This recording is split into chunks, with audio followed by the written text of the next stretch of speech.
জগন্নাথের স্নানযাত্রা মহোৎসব কি জয়, হরে কৃষ্ণ। স্নানযাত্রা উপলক্ষে আমরা স্নানের সমস্ত উপকরণগুলো রেডি করে নিয়েছি। তারপরে মঙ্গলাচরণ করে আমরা জগন্নাথ ভগবানকে স্নান করানো শুরু করব।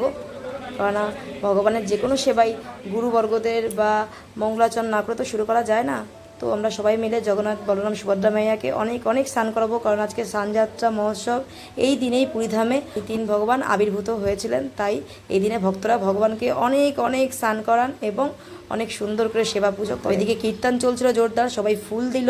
তারপরে ভগবানের আরতি হলো, ভগবানকে গজবেশ পরিয়ে ভগবানকে ভোগ লাগানো হলো এবং তারপরে জগন্নাথের লীলা কিছু এবং কীর্তন কিছুক্ষণ হলো। তারপরে সবাইকে ভগবানের প্রসাদ বিতরণ করা হলো।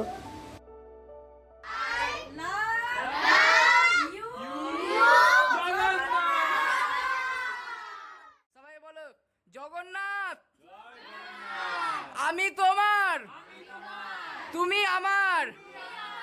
জগন্নাথ, বলদেব, সুভদ্রা কি জয়।